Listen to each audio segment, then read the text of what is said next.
Hello class, welcome back बच्चों। तो प्यारे बच्चों, स्टार्ट करते हैं नया लेक्चर। बेटा, नए लेक्चर में चर्चा करनी है अभी हमें सिलेक्शन प्रोसेस पर। काफी बात कर चुके हैं बेटा हम सिलेक्शन प्रोसेस में। बेटा, सबसे पहली चीज जो सिलेक्शन प्रोसेस में फर्स्ट स्टेप होता है बेटा प्रीलिमिनरी स्क्रीनिंग। कल पढ़ा था बेटा। सबसे पहले एप्लीकेशन फॉर्म पढ़कर उन लोगों को रिजेक्ट कर दो जो बेसिक क्राइटेरिया ऑफ जॉब ही पूरा नहीं कर पाए। रिज्यूमे पढ़ो। आपको लगता है अच्छा मेरी जॉब की रिक्वायरमेंट क्या है, मुझे पोस्ट ग्रेजुएट इन कॉमर्स चाहिए। सामने वाला पोस्ट ग्रेजुएट इन कॉमर्स ही नहीं है। पोस्ट ग्रेजुएट तो है लेकिन उसने एमएससी करी थी, बाद में अपने प्रोफेशन के तौर पर अकाउंटेंट चूज कर लिया, कहीं से कुछ कोर्स करा और अकाउंटेंट बनकर बैठ गया 1 साल का डिप्लोमा लेकर। हाँ, उसको बेसिक नॉलेज ऑफ कंप्यूटर है, हाँ उसके पास बेसिक अकाउंटिंग सॉफ्टवेयर की भी नॉलेज है, पर बेटा मेरा बेसिक क्राइटेरिया ऑफ जॉब ही पूरा नहीं हो रहा। तो ऐसी सारी एप्लीकेशन डस्टबिन का ही पार्ट होनी चाहिए। ठीक है, ऐसे लोगों का सिलेक्शन हो ही नहीं सकता जो आपका बेसिक क्राइटेरिया ऑफ जॉब ही पूरा नहीं कर पाए। कल कर चुके थे हम बात प्रीलिमिनरी स्क्रीनिंग की। उसके बाद हमने सिलेक्शन टेस्ट पे चर्चा शुरू कर दी थी। 3 टेस्ट में बताकर गया था, aptitude test versus trace test comparison करा था और पर्सनालिटी टेस्ट भी समझा कर गया था। क्या होता है बेटा aptitude test? Learning ability of new skills, कि आप नए स्किल्स को कितनी जल्दी सीखते हो। यानी कि इनडायरेक्टली बोलूं तो आपकी ग्रिस्पिंग पावर कितनी अच्छी है। और बेटा जिसकी ग्रिस्पिंग पावर अच्छी है ना, it is the indicator of future growth and development. वो कहीं ना कहीं पहुंचने वाला है बेटा, कहीं ना कहीं बहुत अच्छी ग्रोथ करने वाला है। खरीदी बात हमने एप्टीट्यूड में की। फिर बेटा कंपैरिजन किया था हमने इसका ट्रेड टेस्ट के साथ। ट्रेड टेस्ट क्या बताता है? Learning ability of existing skills, existing skills को कितने अच्छे से सीखा हुआ है। और मैंने ये भी बताया था कि एप्टीट्यूड टेस्ट कैसे कंडक्ट किया जा सकता है और एग्जिस्टिंग स्किल्स कैसे पूछे जा सकते हैं। आपने लिख कर दिया ना, पोस्ट ग्रेजुएट इन कॉमर्स हो, आप एम कॉम हो, आपने लिख के दिया आपको बेसिक नॉलेज ऑफ कंप्यूटर है। आ जाओ जी फिर, बेसिक नॉलेज ऑफ कंप्यूटर से ही 2 4 क्वेश्चन अभी पता लग जाएगा एग्जिस्टिंग स्किल्स कितने अच्छे हैं।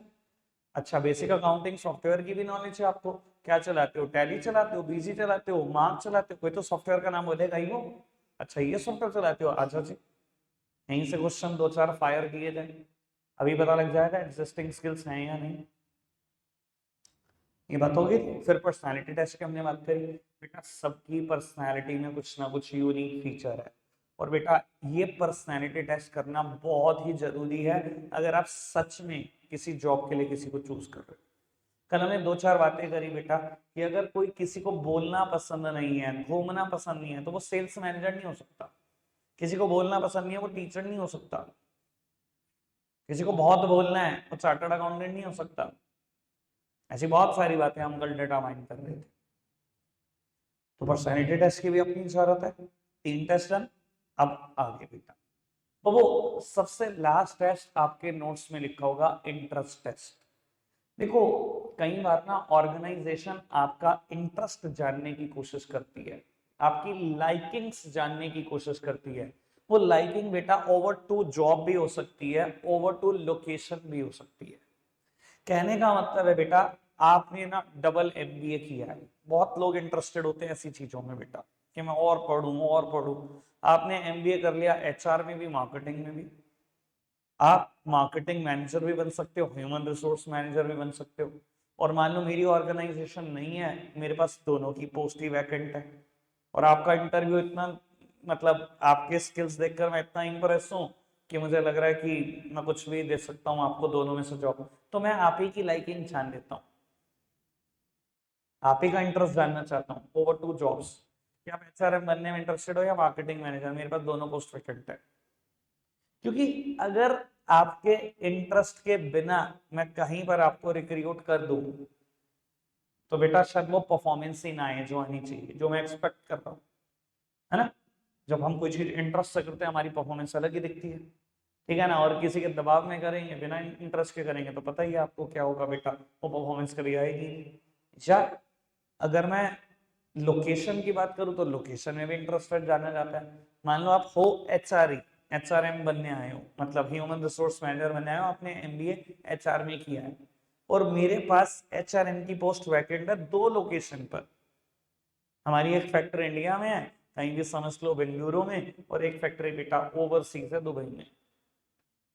ठीक है जी, और मेरे को HRM चाहिए, और आपके स्किल्स ने मुझे बहुत इन्फ्लुएंस किया, तो मैं आप ही की लाइकिंग जान लेता हूँ कि आप जो बेंगलुरु में करना चाहते हो दुबई में, आप बता दो मुझे दोनों पोस्ट के लिए HRM चाहिए। क्लियर है बेटा बात? तो इंटरेस्ट टेस्ट आपकी लाइकिंग जानने के लिए, ओवर टू जॉब्स हो सकता है, ओवर टू लोकेशंस हो सकता है। ओके बात, पक्का से? फिर बेटा एक और हेडिंग आती है, फर्स्ट हेडिंग इंटेलिजेंस टेस्ट। ये क्या होता है बेटा? बेटा इंटेलिजेंस टेस्ट आईक्यू मेजर करता है, इंटेलिजेंस क्वोशंट मेजर करता है। मैं किसी से पूछ लूं ना इंटेलिजेंस क्या होता है, सब बता देते हैं आईक्यू टेस्ट करता है, मतलब पता है क्या इसका? मतलब बताना बड़ा जरूरी है बेटा। हम सबकी ना एक थियोरेटिकल एज है, हम सबकी एक थियोरेटिकल एज, और बेटा एक है हमारी प्रैक्टिकल एज, मेंटल एज, कि हम किस एज के बराबर जजमेंट लेते हैं, किस एज के बराबर डिसीजन लेते हैं। देखो श्योरली अगर मैं एक बात बोलूं, हम जितने बैठे हुए इंक्लूडिंग मी, हम सबकी जो मेंटल एज है ना हमारी थियोरेटिकल एज से कम है।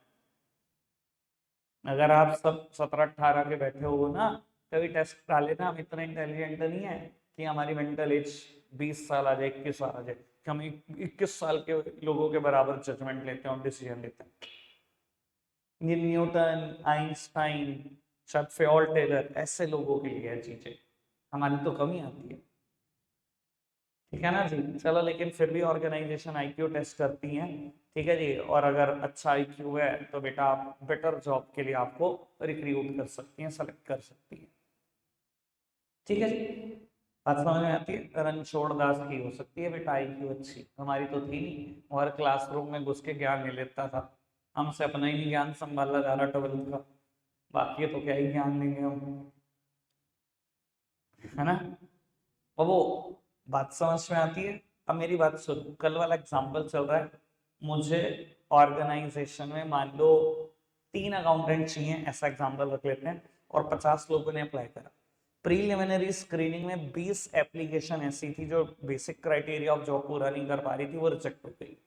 30 बची थी, मैंने जो टेस्ट लिया वो 30 लोगों का कंडक्ट कर, और बेटा 30 में से 15 बाहर हो गए, 30 में से 15 बाहर हो गए टेस्ट में। अब बचे कितने? 15। अब जो अगला स्टेप है वो 15 के साथ परफॉर्म। ठीक है जी, the next step is employment interview. बेटा सिर्फ एक वर्ड है आपका पूरी हेडिंग में, और वैसे हम सोचते हैं पता नहीं इंटरव्यू कितनी भारी भरकम चीज है।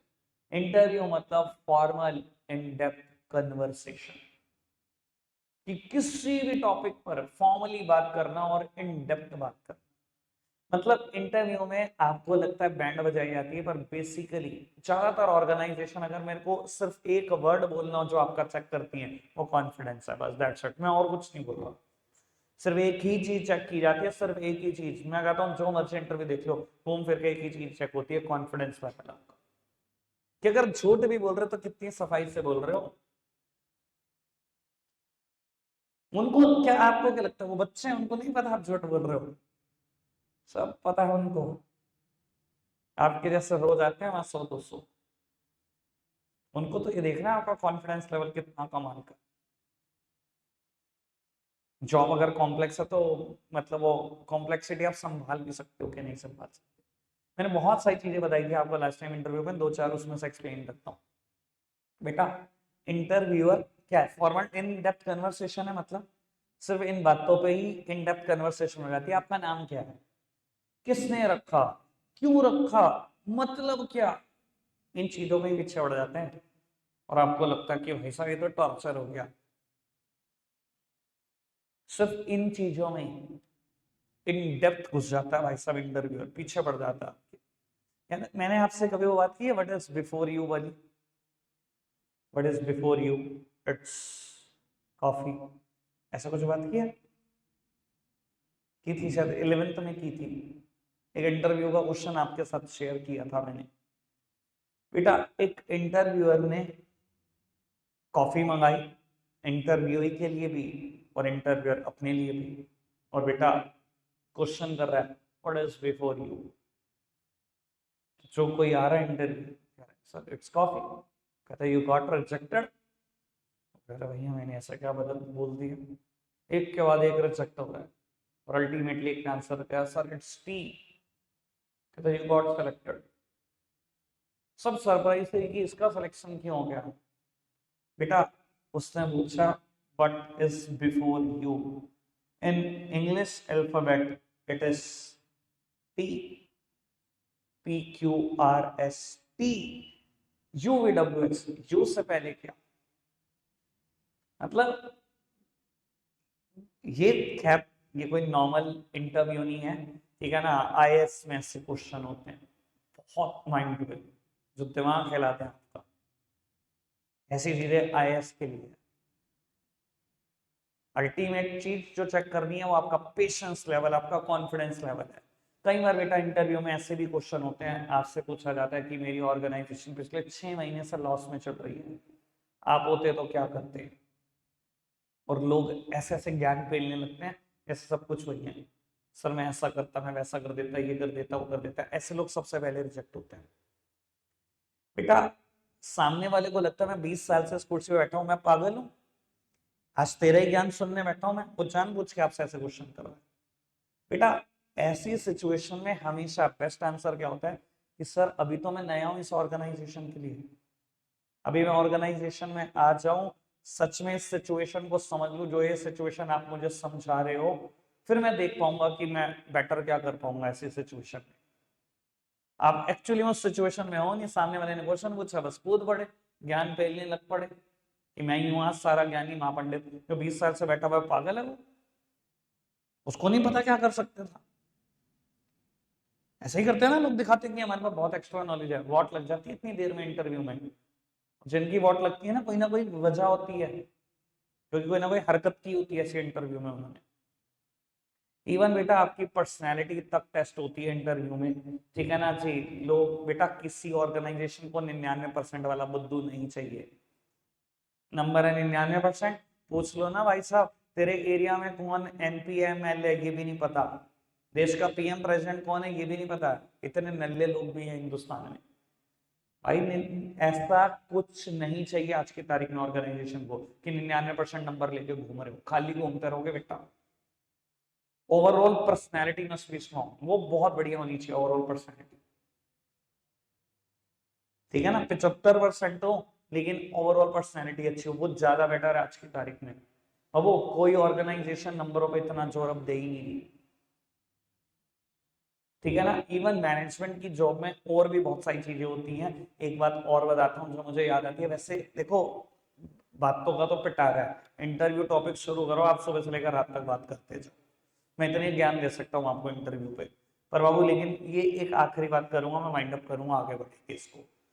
बाबू मैनेजमेंट की जॉब में ना ज्यादातर क्या किस्सा होता है कि ना आपको देखा जाता है कि आप कितने सिंसियर हो, आप कितने खुद को मैनेज कर पाते हो।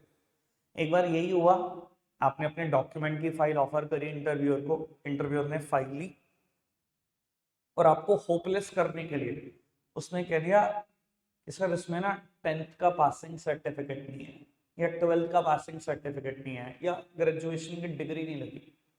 सामने वाला होपलेस, वो सर नहीं मैंने तो लगाई थी सर, अगर सर देखो मुझे तो दिख नहीं रही।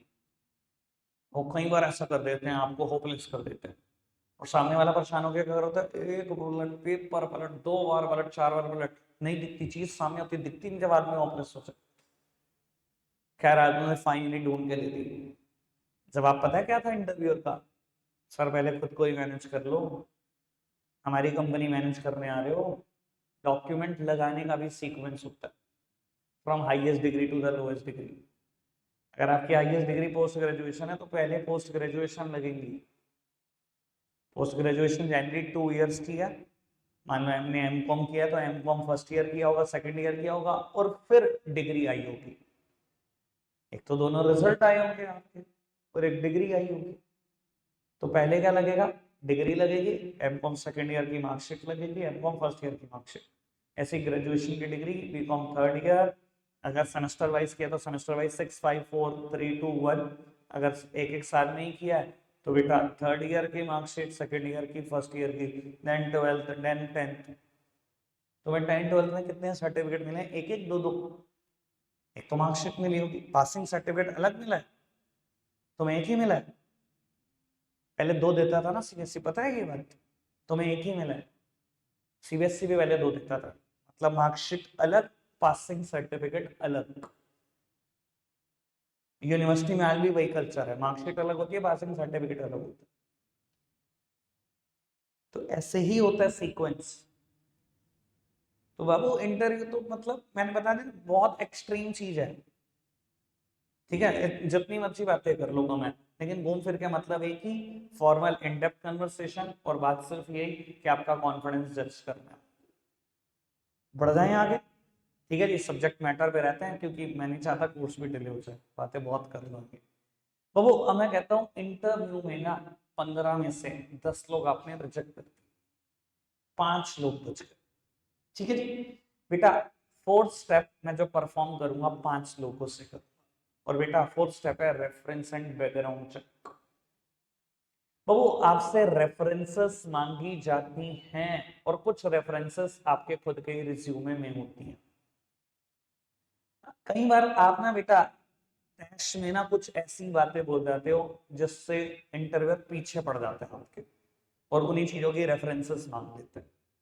मैंने ना एक टाइम पर आपसे एक बात भी शेयर की थी, किसी टाइम पर ना मेरा कजन इंजीनियरिंग करके खाली था, जो कि मोस्ट ऑफ द टाइम इस टाइम आप देख रहे हो ग्रेजुएटेड अनएम्प्लॉयमेंट इंडिया में बहुत ज्यादा है, ग्रेजुएटेड अनएम्प्लॉयड लोग बहुत हो चुके हैं। अब वो उसने इंजीनियरिंग करी, 6 महीना भर खाली रहा, 6 महीने के बाद एक कंपनी में उसने इंटरव्यू दिया, तो उन्होंने पूछा ये जो गैप दिख रहा है मुझे 6 महीने, ये कहाँ थे? डिग्री पूरी हो गई आपकी, आप 6 महीने बाद अब आ रहे हो, कहाँ थे 6 महीने? अब उसको लगा कि अगर मैं बोल दूंगा खाली था तो शायद यहाँ भी पत्ता कट हो जाएगा, तो उसने बोल दिया सर मैं जॉब कर रहा था। मैं कहा अच्छा कौन सी ऑर्गेनाइजेशन में? जी फला फला ऑर्गेनाइजेशन। उन्होंने कहा ठीक है, एक काम करो, ये पेपर पेन है, ऑर्गेनाइजेशन का नाम लिखो, एड्रेस लिखो। उसने रेफरेंस मांग ली, उसने रेफरेंस ही मांग ली, और आपने रेफरेंस देनी पड़ी जब बोल दिया इंटरव्यू में। बेटा कंपनी इतनी खाली आपको लगता होगी नहीं कि चेक करेगी, उन्हें चेक करा लिया, वो खाली प्लॉट था जहां उसने एड्रेस लिख कर दिया, कोई सा एससीओ लिख दिया, मतलब जैसे प्लॉट नंबर होता है, उसने प्लॉट नंबर लिख दिया नोएडा का, वो तो खाली प्लॉट था, उसकी जॉब नहीं लगी इस चक्कर में।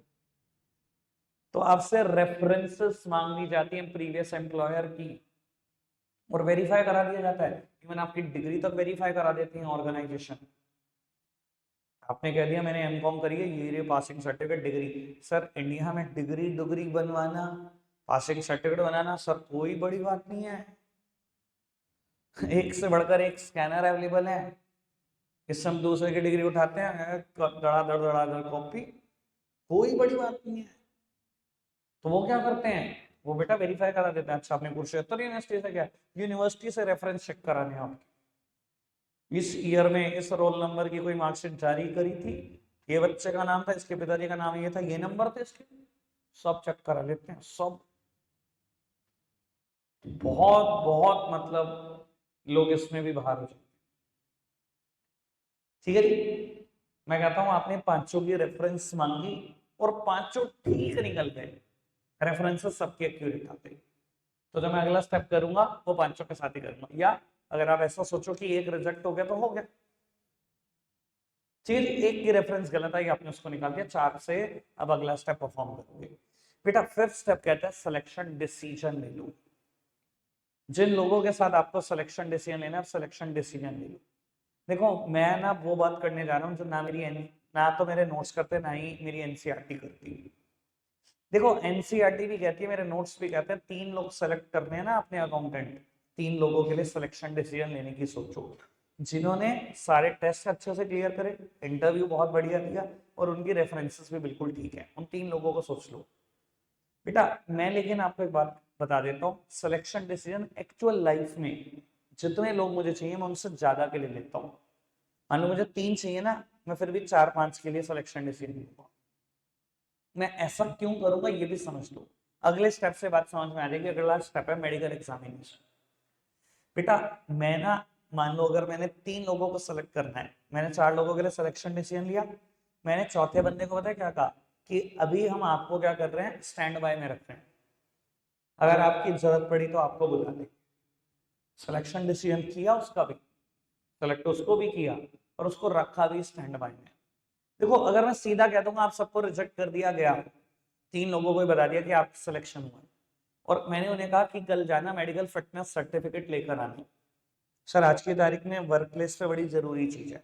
इवन मैं आपको ये बता देता हूँ, नर्सरी क्लास का बच्चा जब आप एडमिशन कराने जाओगे किसी स्कूल में, वो कह देते हैं जी मेडिकल फिटनेस सर्टिफिकेट बनवा के लाओ इसका। चाहे इंडिया में mayor it is a formality, 1000 रुपए डॉक्टर के हाथ में रखना, एमबीबीएस डॉक्टर के हाथ में, फटाफट से लो सर्टिफिकेट हो गया प्रिंट 5 मिनट के अंदर अंदर बिना टेस्ट के, चाहे वो फॉर्मेलिटी है, पर लेते तो है मेडिकल फिटनेस सर्टिफिकेट। तो हमने भी सारे एम्प्लॉय का मांग लिया, तीनों का। और मान लो बेटा 3 में से एक मेडिकली अनफिट आ गया, कोई ऐसी कारण हो गया, उसको भी नहीं पता था मुझे दिक्कत है, तो क्या होगा फिर? 2 का सिलेक्शन, एक तो घर बैठ गया। अब क्या करूं? मैंने तो पहले ही सबको घर भेज दिया था, इसलिए मैं बोल रहा था कि एक को तो आपको स्टैंड बाय में रखना ही पड़ेगा। प्रैक्टिकल लाइफ में अगर मुझे 3 अकाउंटेंट चाहिए थे तो मैं चौथा स्टैंड बाय में पक्का रखता हूँ, और उन 3 से मेडिकल फिटनेस सर्टिफिकेट मांगता हूँ। अगर तीनों मेडिकली फिट आ गए, चलो जी आगे बढ़ते हैं अगले स्टेप पे। और अगर कोई भी मेडिकली अनफिट आ गया और घर बैठ गया, तो क्या करना पड़ेगा? जो स्टैंड बाय में रखा था उससे कहूंगा मेडिकल फिटनेस सर्टिफिकेट लाओ और आ जाओ ऑर्गेनाइजेशन। समझ आई बात? क्यों मैं कह रहा था स्टैंड बाय में रखना है एक आध बंदे, ये होता है रियल लाइफ में। जबकि ये बात एनसीईआरटी भी नहीं करती, मेरे नोट्स भी नहीं करते, क्योंकि मैं तो एनसीईआरटी को ही मतलब बेस बनाकर चल रहा होता हूँ। क्लियर है इतनी बात? आगे बच्चे 6 स्टेप तक डन, मेडिकल एग्जामिनेशन तक डन। बेटा 7 स्टेप इज जॉब ऑफर।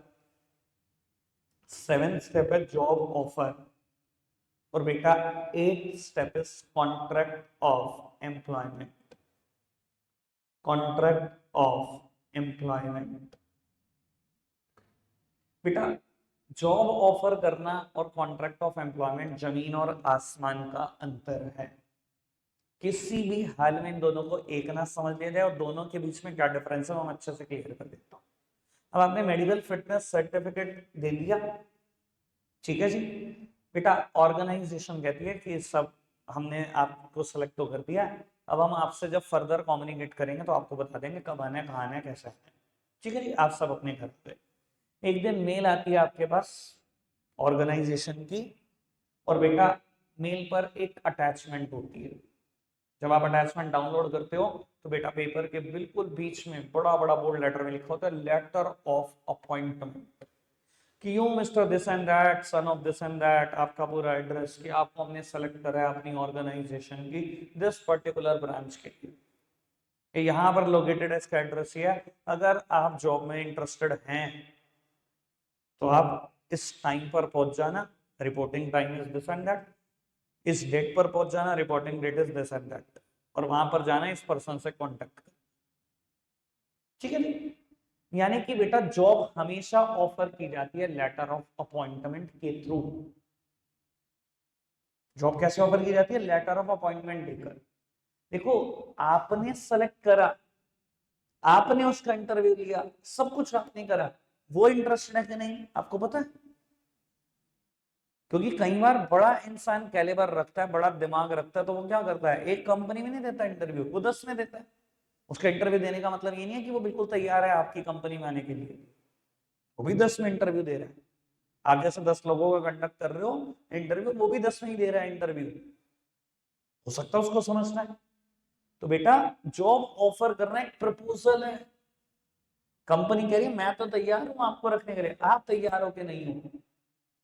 अब बेटा मैंने उसको रिपोर्टिंग टाइम रिपोर्टिंग डेट दे दिया, अगर वो पहुंच गया उस रिपोर्टिंग टाइम रिपोर्टिंग डेट पे, मतलब वो जॉब चाहता है, और नहीं पहुंचा तो समझ लेना स्टैंड बाय वाले को फिर दोबारा बुलाना पड़ेगा। तभी कह रहा हूं स्टैंड बाय में रखना ही होता है। क्लियर है बेटा बात? समझ में आती है बात? अब बेटा मान लो पहुंच गया, रिपोर्टिंग टाइम पर पहुंच गया, रिपोर्टिंग डेट पर पहुंच गया, और रिपोर्टिंग लोकेशन पर पहुंच गया। उसने क्या करा, जस्ट कॉन्टेक्ट पर्सन से मिलने को कहा था, उसने उस कॉन्टेक्ट पर्सन को दिखाया जी ये मेरा लेटर ऑफ अपॉइंटमेंट है, आज से मेरी ज्वाइनिंग, आज मेरा फर्स्ट डे। ठीक है जी। बेटा वो जो सुपरवाइजर है उसका जिससे वो मिला है, वो बेटा उसको अपने कैबिन में लेकर जाता है और कहता है ये सर हमारे कुछ कॉन्ट्रैक्ट ऑफ एम्प्लॉयमेंट में लिखे हुए रूल्स रेगुलेशन है, साइन कर। बेटा कुछ लोग कॉन्ट्रैक्ट ऑफ एम्प्लॉयमेंट बोलते हैं, कुछ लोग एम्प्लॉयमेंट कॉन्ट्रैक्ट बोलते हैं, कुछ सर्विस एग्रीमेंट बोलता है, कोई सर्विस कॉन्ट्रैक्ट बोलता है, कोई क्या बोलता है, कोई क्या बोलता है, मतलब सबका एक है, नौकरी करने के रूल्स रेगुलेशन। अगर आपको नौकरी करनी है तो इस पे तो साइन करना ही पड़ेगा सर, इसके बिना नौकरी नहीं हो सकती। और बेटा एमएनसीज में ये contract of employment 5-5 page 10-10 page का रह सकता है, बहुत सारी शर्तें आपके सामने रखी जा सकती है। बेटा कॉन्ट्रैक्ट ऑफ एम्प्लॉयमेंट बहुत बेहद जरूरी है क्योंकि यही बताता है आपकी पोस्ट क्या है। मतलब कॉन्ट्रैक्ट ऑफ एम्प्लॉयमेंट में यही लिखा होता है कि आप किस पोस्ट पर काम कर रहे हो, किस पोस्ट के लिए आपको ऑर्गेनाइजेशन में रखा है। मैं कहूँ बेटा एक एमएनसी में कोई एक ही पोस्ट है, अगर मैं बैंक का एग्जांपल देकर आपको बात बताऊं, बैंक में एक ही पोस्ट है क्या यार, आप क्लर्क हो सकते हो यार, आप प्रोबेशनर ऑफिसर हो सकते हो, लोन हेड हो सकते हो, लोन मैनेजर हो सकते हो, ब्रांच हेड हो सकते हो, रीजनल मैनेजर हो सकते हो, जोनल मैनेजर हो सकते हो, एरिया मैनेजर हो सकते हो, जनरल मैनेजर हो सकते हो, एक पोस्ट है क्या। कैसे पता लगेगा मैं कहाँ काम कर रहा हूँ, किस पोस्ट पे काम कर रहा हूँ, बेटा कॉन्ट्रैक्ट ऑफ एम्प्लॉयमेंट में लिखा होता है। मेरी सैलरी का कहाँ लिखा होता है, कॉन्ट्रैक्ट ऑफ एम्प्लॉयमेंट में लिखा होता है। एक्स्ट्रा पर्क्स क्या मिलेंगे, कॉन्ट्रैक्ट ऑफ एम्प्लॉयमेंट में लिखा होता है। कितनी छुट्टियां अलाउड है, कॉन्ट्रैक्ट ऑफ एम्प्लॉयमेंट में लिखा होता है। कपड़े कैसे पहन के आने, क्या ड्रेसिंग सेंस होगा, कॉन्ट्रैक्ट ऑफ एम्प्लॉयमेंट में लिखा होता है। सारी बातें कॉन्ट्रैक्ट ऑफ एम्प्लॉयमेंट बताता है मेरे को, नौकरी से रिलेटेड। समझ में आती है बेटा बात। पिछली बार मैंने कॉन्ट्रैक्ट ऑफ एम्प्लॉयमेंट पे भी बेटा मेरे को लगता है आधा पौना घंटा दिया था, मुझे नहीं लगता भी उसकी कोई जरूरत है, एक्स्ट्रा बातें सारी खत्म करें। तो बेटा यहाँ हमारा सिलेक्शन प्रोसेस पूरा हो जाता है। ठीक है, अब मेरे पास घूम फिर के सेक्टर में एक ही मुद्दा बचता है, ट्रेनिंग एंड डेवलपमेंट। ठीक है जी, अगला जो लेक्चर होगा कल का वो लास्ट लेक्चर होगा। रखते हैं आज के लिए इतना ही है मेरे बच्चों, बाय।